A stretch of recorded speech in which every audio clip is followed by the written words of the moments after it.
Ustadz, Ya. Ana dengar kemarin Ustadz baru pulang dari Papua. Alhamdulillah. Tepatnya di Jayapura ya Ustadz? Jayapura. Jayapura. 8-7 jam dari Jakarta insya Allah. Kalau yang di Jayapura itu kebanyakan kasusnya kasus apa kan? Atau di Jayapura? Kemarin itu kasus pelet, santet, ketidakharmonisan di rumah tangga. Iya. Itu karena pelet itu, santet itu Ustadz? Iya, karena si istri masih kena sihir dari mantannya dulu. Jadi dibikin nggak harmonis sama suaminya. Selain itu tentang Ada kanuragan. Oh, ada ilmu-ilmu juga Ustadz? Sang suaminya ini dulunya suka pakai jimat-jimat. Ketika kena sihir, kalau di dalam rumah tangga, itu yang dilakukan adalah Ustadz, apa? Ya, pertama saya nasihat kepada mereka untuk mentauhidkan kepada Allah lebih kuat lagi. Ya. Karena yang bisa menolong, menjaga adalah Allah. Kemudian justru untuk menghancurkan sihirnya, si istri dan suami harus meningkatkan keharmonisannya. Ya. Harus meningkatkan keharmonisan Iya. ya. Di sana itu sampai megang gini aja si istrinya risih. Ah, ngapain sih sampai begitu? Padahal kan ini istrinya, harusnya harmonis dong, ya kan? Tapi ini memang beberapa ciri-ciri kena gangguan sihir tafrik. Sihir tafrik. Iya. Karena setannya pasti akan berupaya gimana caranya suami dan istri ini ilfil. Tujuan akhirnya adalah pisah. Terus kalau ngomong soal jimat, waktu itu saya pernah dengar waktu antum kasih tahu tentang banyak orang-orang yang memakai jimat di rumahnya. Katanya untuk menangkal setan, untuk menangkal sihir. Itu gimana Tad? Bisa diceritakan Tad, tentang jimat di dalam rumah tuh Tad? Ya, kebetulan di pasien yang di Jayapura itu ternyata ada wafak di ruang tamu. Oh gitu. Taruh Wafak wafak. itu apa Tad? Semacam tulisan-tulisan, mantra-mantra bahasa Arab yang fungsinya untuk menjaga rumah. Ternyata malah bikin panas hawanya, berantem terus suami istri. Ya, karena justru sebenarnya wafak itu mengundang setan masuk. Baik. Nah ini alhamdulillah kemarin Adam sampaikan, buang aja nih, wafak buang. Allahu Akbar, Allahu Akbar, Allahu Akbar, Allahu Akbar.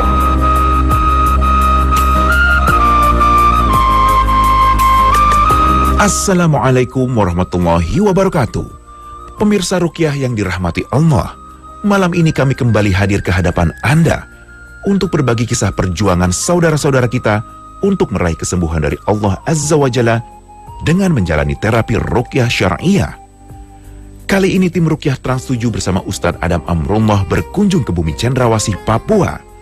Daerah paling timur Indonesia ini dianugerahi keindahan dan kekayaan alam. Alhamdulillah, kami pun bisa berjumpa dengan warga Papua yang ramah.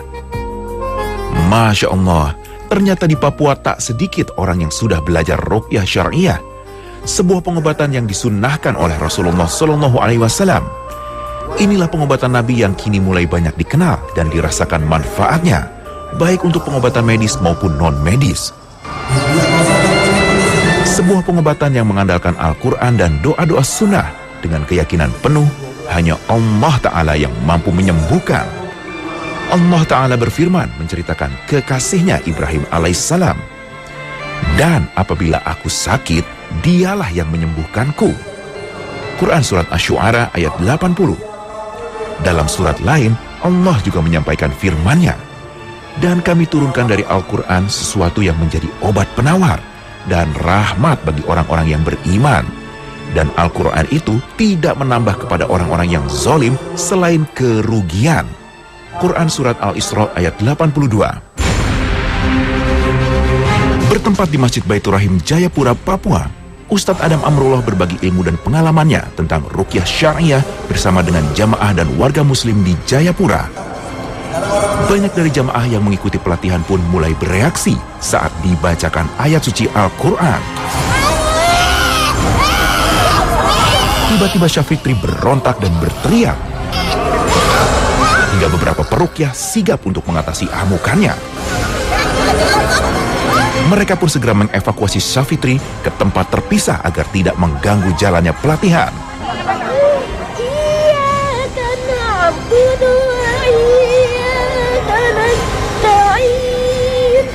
اهدنا الصراط المستقيم صراط الذين أنعمت عليهم غير المغضوب عليهم Sampai selesai.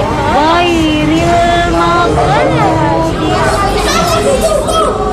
Dan inilah reaksi jin yang berada dalam tubuh wanita ini saat dibacakan ayat suci Al-Quran. Syafitri berusaha melawan dan menantang para peruqyah. Astagfirullahaladzim. Astagfirullahaladzim.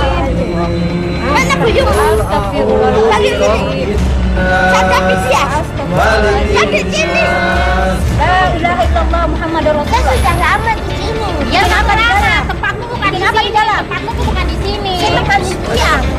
Dia bukan di mana-mana. Tidak mempan. Tidak mempan. Tidak mempan. Bu mabuk. Biar fokus. Biar fokus. Tidak mempan. Sana. Jin yang menempati tubuh Syafitri semakin memberontak, membuat para peruqyah sempat kewalahan. Namun mereka tetap berusaha dan memohon bantuan kepada Allah Subhanahu wa Ta'ala agar jin yang menempati tubuh Syafitri pergi. Jin dalam tubuh Syafitri mencoba memancing emosi para peruqyah dengan cara menghina mereka. Namun para peruqyah tetap berkonsentrasi dan fokus untuk mengeluarkan jin kafir ini. Jin pun kembali menantang para peruqyah.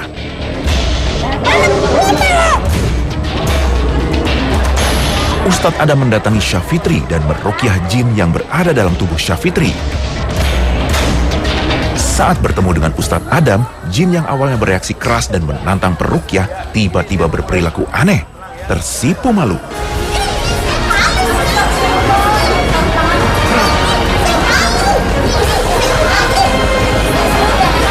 Syafitri adalah seorang ibu rumah tangga yang menderita gangguan.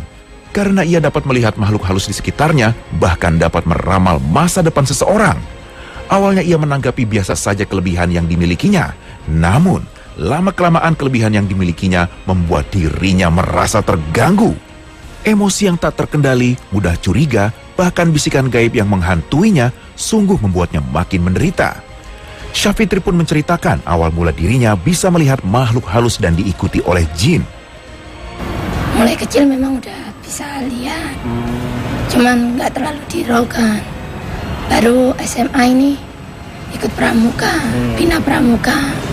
Ada cerit malam toh, dia di kuburan. Nah di bambu itu ada pocong, ada nenek dukun itu, terus ada bayi-bayi yang kejepit-kejepit itu berdarah. Nah sampai selama itu dia datang pergi. Ya yang ikut saya itu anak bayi sama nenek dukun itu. Cuman anak bayi itu nggak netap. Yang netap itu yang dukun. Ustadz Adam kemudian mengajak jin zolim itu untuk masuk Islam dan tidak lagi mengganggu Syafitri. Meskipun makhluk halus ini mengaku sebagai penjaganya. Ada yang bikin dia. Tenang. Ada yang mau bunuh dia. Oh sabar. Mantan pacarnya. Iya. Saya mau nanya ini, tenang aja. Kamu nggak takut masuk neraka? Mau tobat? Angkat tangannya dulu, angkat tangannya, kita berdoa. Gini, yang rapat dong tangannya. Rapat ya? Rapat gini tangannya. Ayo, sungguh-sungguh. Kalau mau bertobat sungguh-sungguh. Dari hatinya benar-benar tobat. Ampunilah hamba ya Allah. Ampunilah hamba ya Allah. Ampunilah hamba ya Allah. Ampunilah hamba ya Allah. Ampunilah hamba ya Allah. Engkaulah sebaik-baiknya Engkaulah sebaik-baiknya. yang maha mengampuni. Yang maha mengampuni. Ya Allah, berikanlah ampunanmu kepada kami semua, dan khususnya kepada jin ini, agar engkau terima tobatnya ya Allah. Beri kami hidayahmu ya Allah. Beri kami taufikmu ya Allah, hingga bisa berislam dengan sebenar-benarnya Islam. Hidup mulia dan mati masuk surgamu ya Allah. Amin ya rabbal alamin. Tapi saya mau bunuh dia dulu.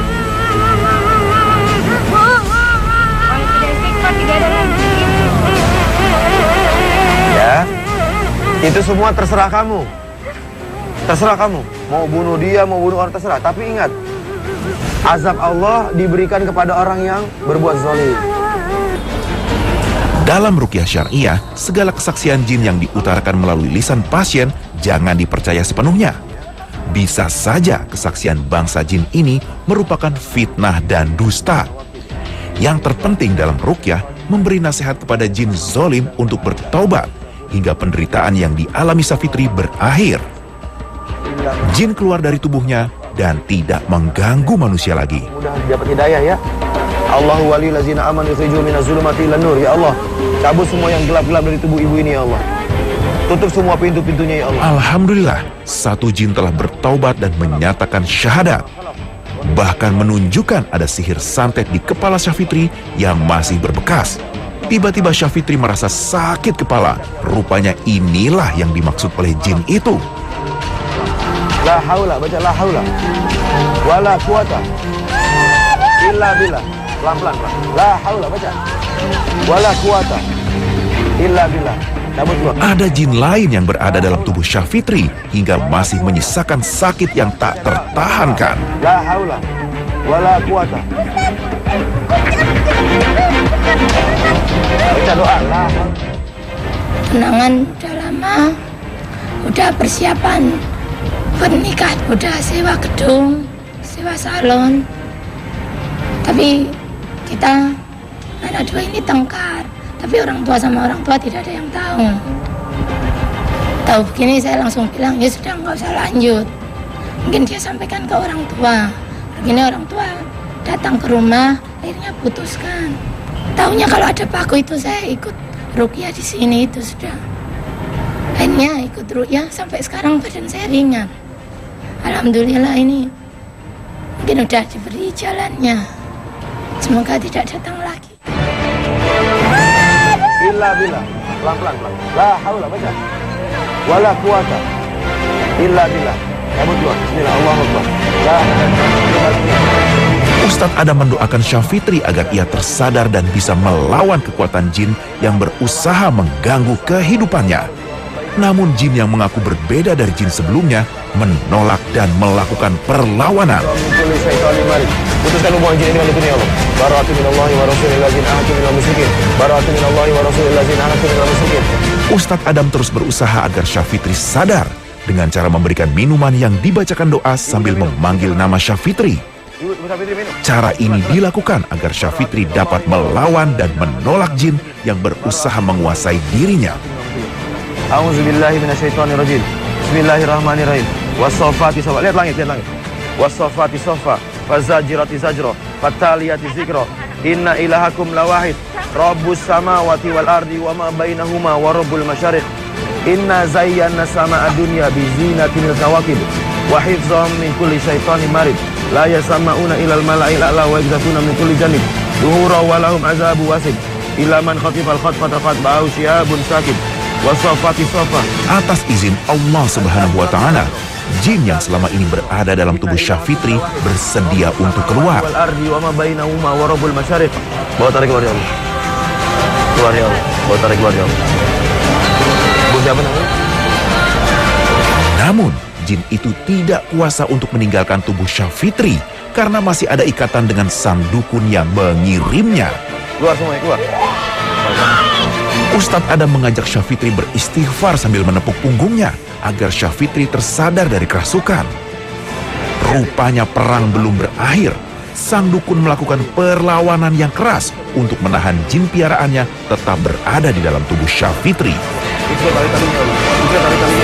Seorang peruqyah tidak boleh merasa dirinya hebat, mampu melawan dukun, karena semua kekuatan hakikatnya milik Allah.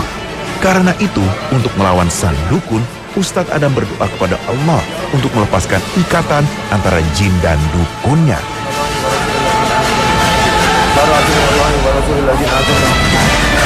Itu kamu untuk masuk keluar. Bismillah, minum.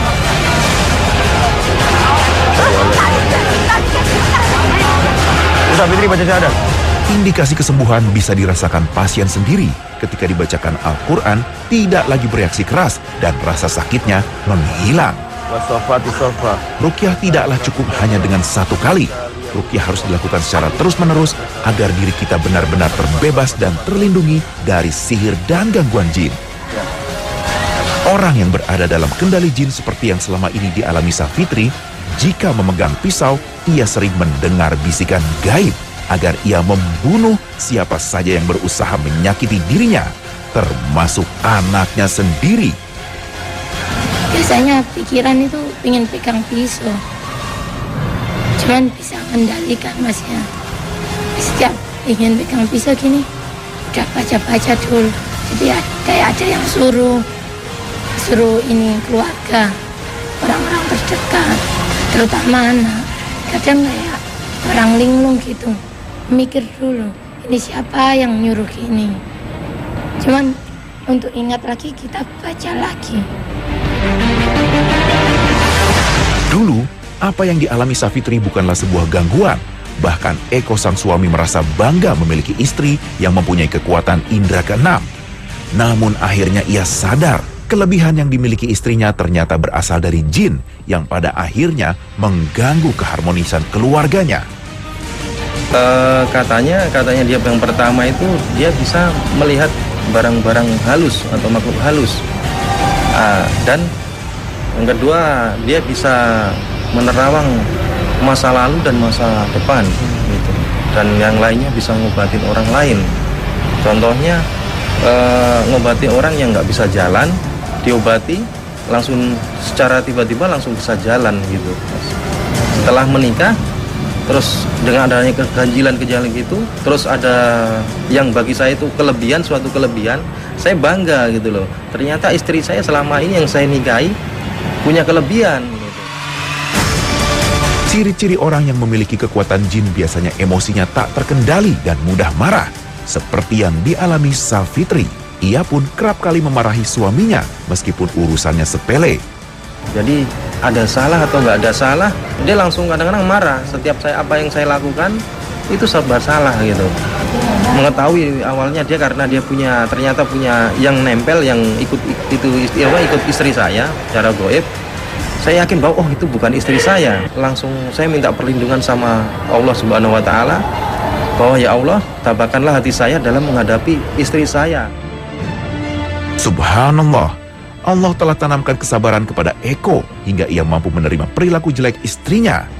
Rasa kasih sayang Safitri terhadap anaknya membuat biduk rumah tangga mereka masih bertahan di tengah godaan setan. Allah telah berfirman dalam surat Ar-Rum ayat 21.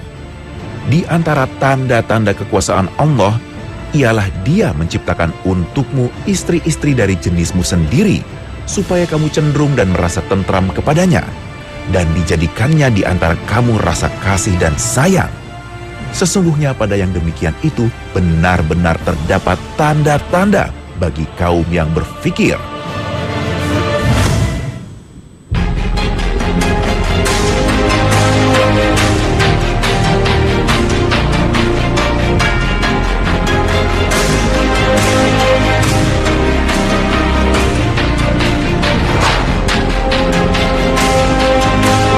Tak hanya melakukan pelatihan ruqyah di masjid, Ustadz Adam mengunjungi keluarga Sudarna, salah seorang jamaahnya di daerah Abepura, Papua.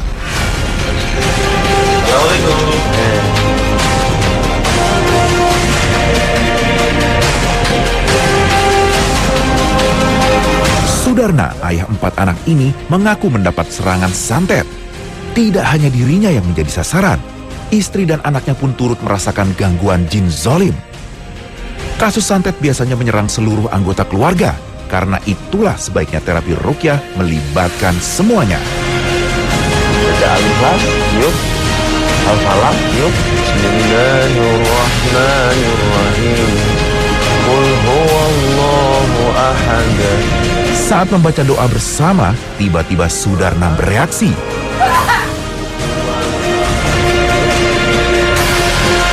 Coba kontrol emosinya. Pasien harus diingatkan untuk mengontrol emosinya agar tidak terpancing tipu daya setan. Karena saat emosi tak terkendali, setan dengan mudah menguasainya dan menahannya untuk melanjutkan proses ruqyah. Wa min syarri hasidin idza hasad. Yuk.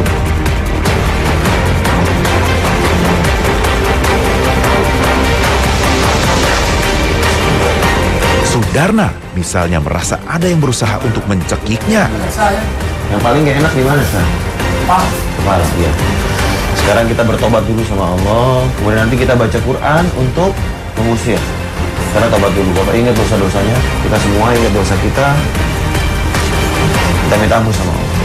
Allahu la ilaha illa huwal hayyul qayyum.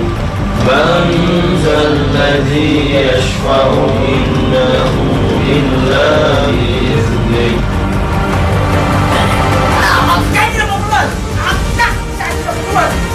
Namun, Sudarna tak kuasa menahan kekuatan jin sehingga ia kerasukan dan berusaha untuk berontak. Saya di dalam banyak orang, banyak buku di dalam banyak buku di dalam. Mau dibaca? Hai, mau dibaca? Inna dina illallah. Mau nggak kalau dia? Kenapa nggak bisa? Dukun-dukunnya tahan.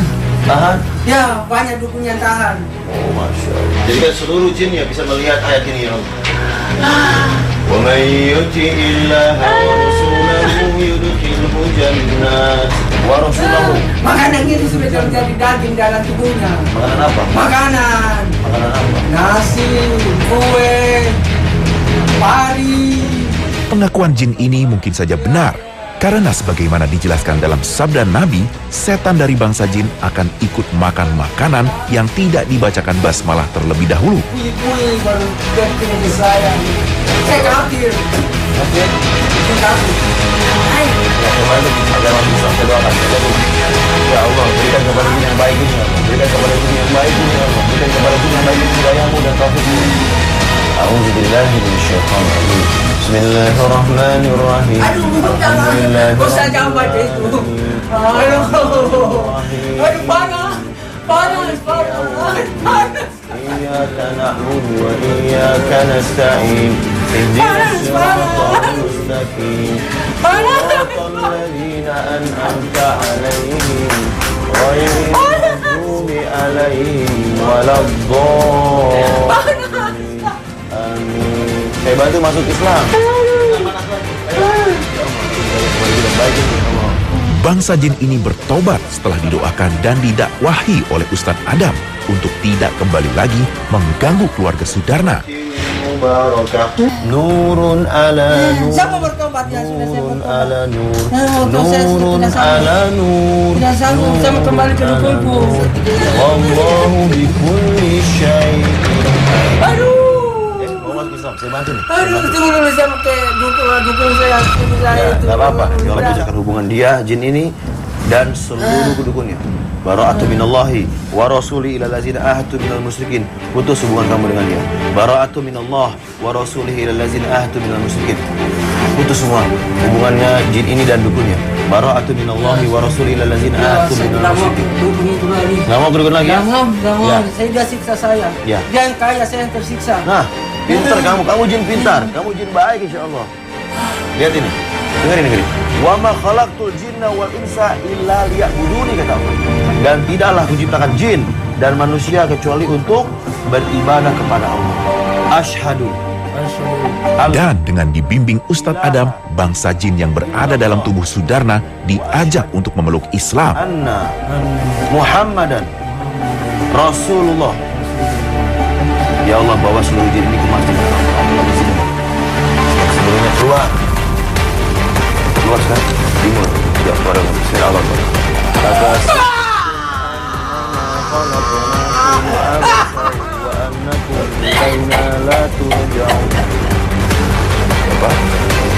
Pak Sudarna, ya, Pak Sudarna. Bismillah. Tiga teguk, istirahat dulu. Oh. Tarik nafas. Ya, minum lagi.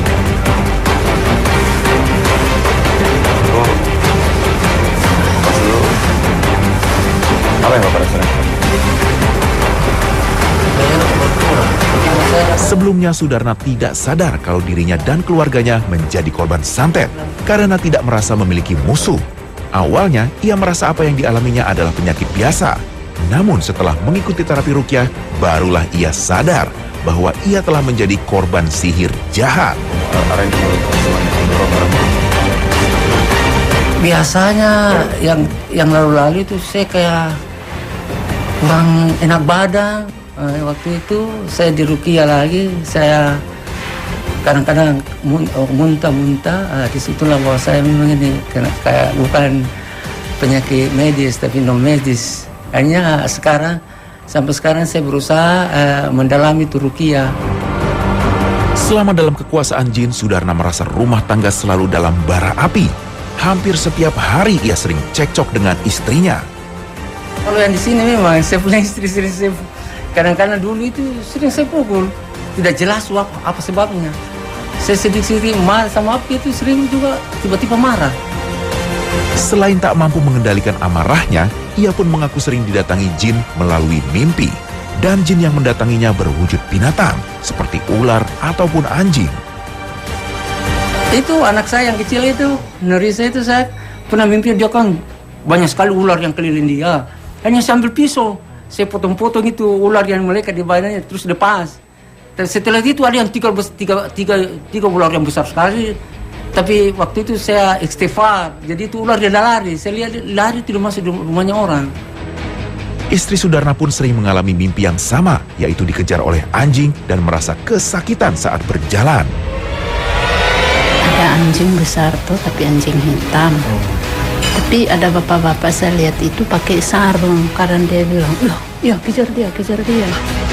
Suatu waktu, ia pernah bermimpi tentang anaknya yang sedang di luar kota mengalami musibah. Rupanya inilah pertanda anaknya mengalami serangan sihir santet. Tanda-tanda santet pernah dirasakan oleh Nur, anak Sudarna yang paling kecil. Siswi sekolah dasar ini pernah merasakan kehadiran makhluk halus di sekitar rumahnya. Ya bayangan saja, kayak rambut pendek begitu, terus kayak orang dewasa, terus kayak kamarnya kakak, terus tiba-tiba menghilang. Sejak kecil, Nur sering mengalami sakit-sakitan hingga pernah dirawat di rumah sakit. Namun anehnya, dokter tidak bisa menemukan penyakit yang diderita Nur. Dia sering sakit pertamanya itu, kalau dia sakit kan dia muntah-muntah. Terus kadang dibawa ke dokter, periksa darah lengkap, tidak ada penyakitnya. Jadi dia bilang, ibu jangan bosan ya urus anaknya. Saya bilang, saya tidak bosan, tapi di sini kan tidak ada perubahan. Nah, kalau misal masalah rumah, kita mau melindungi rumah kita, itu dengan apa, Tad? Maksudnya ya dengan minta bantuan sama Allah, tapi apakah ada cara-caranya, Ustaz? Ya, naam. Alhamdulillah, Islam ini sudah sempurna. Ya. Semua sisinya ada. Termasuk gimana caranya melindungi rumah dari gangguan setan, gangguan jin. Kabar dari Rasulullah SAW, Inna syaitana yanfiru minal baitil ladzi tuqra fihi suratul Baqarah. Setan lari, kabur dari rumah yang dibacakan surat Al-Baqarah. Di hadis yang lain Rasulullah mengabarkan 10 ayat dari surat Al-Baqarah.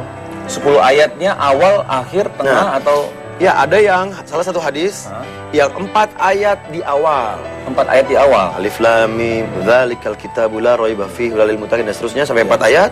Kemudian dilanjutkan dengan ayat kursi dan 2 ayat berikutnya. Akhi, kita praktek aja.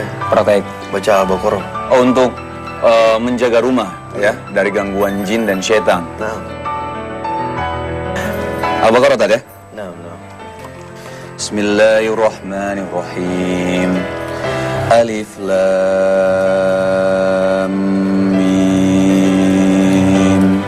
Dzalikal kitabu la raiba fihi hudal lil muttaqin. الذين يؤمنون بالغيب ويقيمون الصلاة ومما رزقناهم ينفقون والذين يؤمنون بما أنزل إليك وما أنزل من قبلك وبالآخرة هم يوقنون أولئك على هدى من ربهم وأولئك هم المفلحون. Ana salah, harus sampai 4 ayat terus. Di hadis yang lain ada yang 5. Oh, ada yang 5 juga? Ada yang 5 di awal, 3 di tengah, dan 2 di akhir. Oh, jadi 5 di awal, 3 di tengah yang termasuk ayat kursinya, terus 2 di akhirnya? Iya. Amanah Rasulullah bima unzila, itu ada hadisnya juga. Jadi begitu mudah sekali Ustadz ya? Mudah. Tidak membuang waktu, tidak membuang uang insya Allah ya. Jadi memang hanya membaca saja. Betul. Ini diberkahi rumahnya dan bahkan didoakan oleh malaikat. Mudah sekali Ustadz ya? Mudah sekali.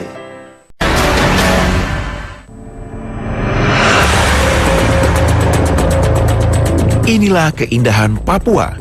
Subhanallah, masihkah kita tidak mensyukurinya? Selain menikmati keindahan Papua, ada tugas khusus yang tengah dijalankan Ustadz Adam, yaitu meruqyah Guntur, warga Papua yang berasal dari Makassar. Guntur salah seorang pasien ruqyah yang ingin sembuh dari perilakunya yang sering marah. Semuanya bermula dari benda keramat, yaitu jimat. Ia mempercayai jimat dapat memberikan kekuatan dan kekayaan. Padahal jelas ini perbuatan syirik yang dilarang oleh Allah Ta'ala.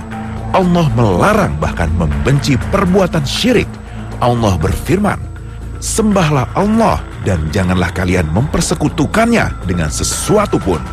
Quran Surat An-Nisa ayat 36.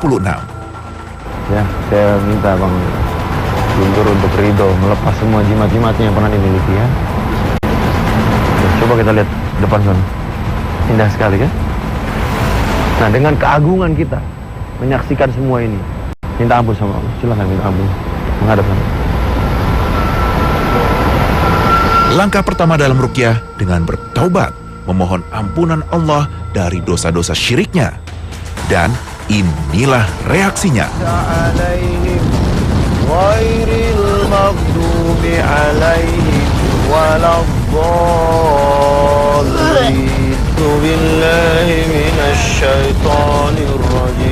Allahus Samad, lam yalid wa lam yulad wa lam yakul lahu kufuwan ahad. Ini? Iya. Ini katanya sih enggak, masih masalahnya beres sendiri. Enggak jadi gitu. Untuk menghancurkan kekuatan setan, Ustadz Adam meruqyah jimat yang dibawa Guntur. Karena inilah sumber kesyirikannya, meyakini kekuatan yang berada dalam benda mati ini. Ada dulu juga sempat kayak macam mustika gitu, tapi hilang sendiri. Dapat mustika tapi hilang, tidak tahu lari kemana. Ada juga dapat benda pusaka kayak zaman dulu punya, tapi tidak tahu sudah di mana hilang. Taruh di lemari tapi hilang sendiri. Saya nggak tahu pusaka itu untuk fungsinya untuk apa. Simpang aja. Selama memakai jimat dan mendalami ilmu kebal, Guntur sering merasakan bisikan gaib yang berusaha untuk mempengaruhi Guntur ke jalan yang salah. Sering bertengkar dengan keluarga termasuk istri akibat emosi yang sulit dikendalikan merupakan salah satu dampak dari kesesatan yang dirasakan Guntur. Dampaknya ke istri, kalau macam saya marah ke dia, dia juga balik marah lebih keras. Bertengkar apa. Tapi itu jarang, kecuali ada kayak macam bisikan atau dia mempengaruhi ke otak.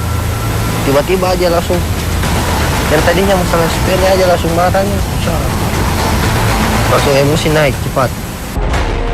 Ilmu kebal yang dimilikinya pun mempengaruhi pergaulannya. Setiap ia melihat teman atau orang di sekitarnya, jin berusaha menguasai Guntur untuk melakukan keributan. Ada yang mengkukur, ada yang bisikan, kau berkelahi aja, lawan aja dia.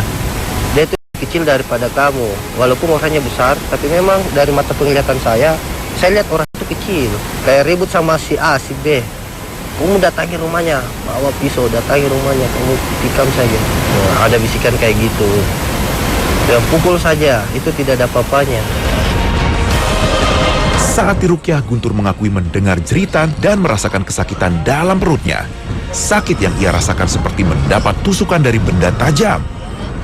Yang saya rasakan tadi, perut ini semacam terputar, baru di punggung sini kayak macam ada yang tusuk-tusuk gitu, tapi jalan kayak macam naik ke leher, kayak ada goyangan dari dalam begitu. Sempat tadi yang dibacakan sama Pak Ustadz ayat suci Al-Quran, sempat saya di telinga saya, di telinga kiri, utamanya di telinga kiri, ada orang yang teriak, suara teriak. Alhamdulillah, Guntur sekarang merasa lebih tenang dan lega. Ruqyah itu mudah bagi orang-orang yang ingin bertaubat, namun kesembuhan tak bisa diraih dalam sekejap. Pasien harus bersabar dan menunjukkan keseriusannya, memohon ampunan Allah dan tidak lagi melakukan dosa serupa, serta makin rajin dalam beribadah. Namun ada kemungkinan sumber gangguan juga berasal dari rumah, karena istri Guntur sering mengalami kerasukan, bahkan saat mengamuk harus ditahan lebih dari 2 orang. Metode yang dilakukan Ustadz Adam dengan membersihkan jiwa dan mengajak pasiennya untuk bertaubat. Karena sumber penyakit bisa jadi berasal dari dosa-dosa yang dilakukannya. Salah satunya adalah emosi negatif. Bagian yang paling satunya.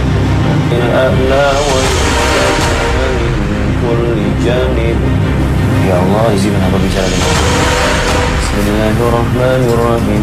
Untuk mendeteksi gangguan jin, Ustadz Adam memfokuskan ke bagian kepala sambil membacakan ayat-ayat suci Al-Quran. Karena bisa jadi bangsa jin bersembunyi di bagian kepala.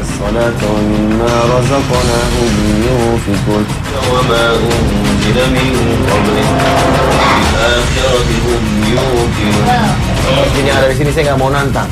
Ya, saya nggak mau nantang. Tenang, ya. Saya nggak mau nantang. Mau kamu keluar aja dari tubuh ini ya. Ya. Ya Allah, tunggu baju. A'udzu billahi as-sami'il 'alim minasy syaithanir rajim. Min hamzihi wa nafthihi wa nafsihi. A'udzu bi kalimatillahi tammati min syarri ma khalaq. Lihat. Inna ilahakum lawahid. Rabbus samawati wal ardi wa bainahuma wa rabbul masyariq. Az-zujajatu ka'annaha kawkabun durriyyun yuqad min syajaratin mubarakah. Jinnya diberi hidayah. Bismillah, jinnya diberi hidayah oleh Allah.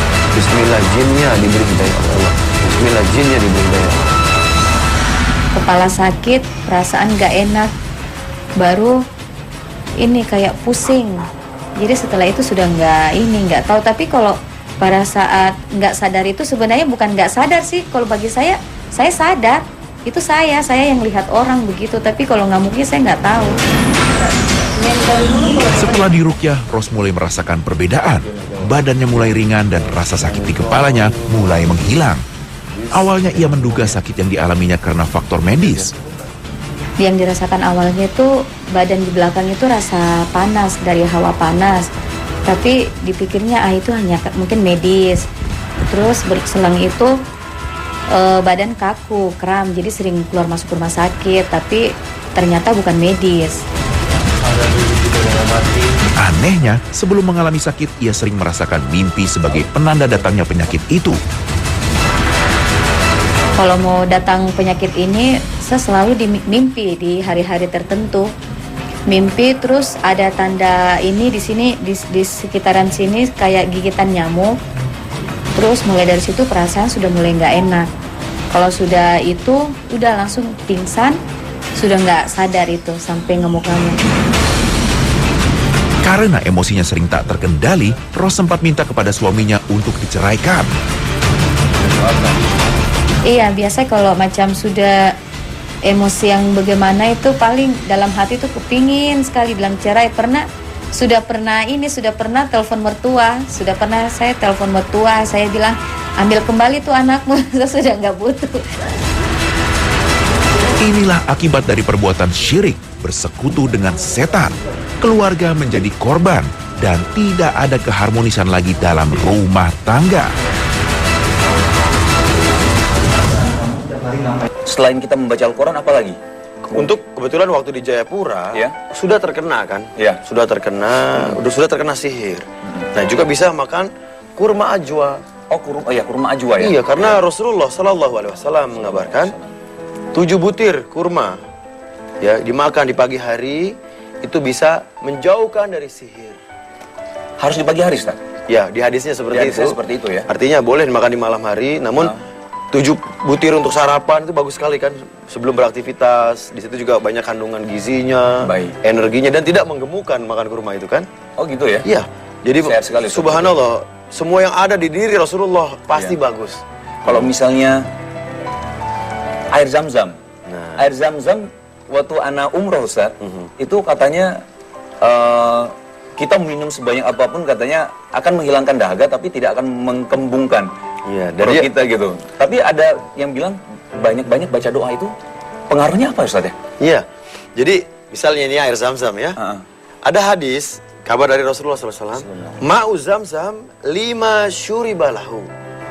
Air zam-zam itu berkhasiat tergantung doa-doa yang dibacakan dan diniatkan kepadanya. Seperti Imam Ibnu Qayyim Al-Jauziyah, salah satu ulama terkenal, sakit perutnya. Dia nggak ketemu dokter. Dia cuma ada, waktu itu lagi di Mekah kan. Dia ambil air zam-zam, dia bacakan doa. Dia bacakan surat Al-Fatihah. Al-Fatihah. Cuman Al-Fatihah fakot, cuman Al-Fatihah. Dibaca, ditiup, dia minum. Dengan izin Allah langsung sembuh. Nah ini salah satu khasiatnya zam-zam. Tapi ada niatnya juga, Ustaz ya, untuk bilang ya Allah Iya. sembuhkanlah. Iya, sembuhkanlah, ada ya doa. Allah. Oh, ada doanya gitu ya. Jadi untuk air zam-zam beliau membaca Al-Fatihah. Namun memang ada doa khusus kan untuk dibacakan kepada air zam-zam. Menghadap kiblat, posisi duduk dan membaca Allahumma nas'aluka ilman nafi'an wa rizqan wasi'an wa syifaan min kulli da'in wa saqamin bi rahmatika ya arhamar rahimin. Dan boleh ditambah doa-doa lainnya. Oh, boleh ditambah Boleh. ayat lainnya ya. Kemudian ditiup. Yang memang kita hafal gitu ya. Ataupun bisa pakai bahasa Indonesia. Bahasa ya? Indonesia, tafadhol, boleh. Masya Allah. Begitu mudah sekali, Ustaz ya. Mudah sekali. Islam ini benar-benar indah, benar-benar sempurna dan solusi buat kita semua. Solusi ya, solusi untuk kita semua, benar sekali. Nah, begitu akhi. Ya. Laqad kana lakum fi Rasulillah uswatun hasanah. Sungguh ada di diri Rasulullah contoh yang baik. Untuk itu kita perlu mengaplikasikan, melaksanakan sunnah-sunnah beliau dalam kehidupan sehari-hari. Karena hidup sesuai sunnah penuh keberkahan. Alhamdulillah. Ustaz, amalin sunnah. Fadal, fadal. Ayo. Bismillah. Enak banget. Boleh bawa pulang nih. Boleh, silakan.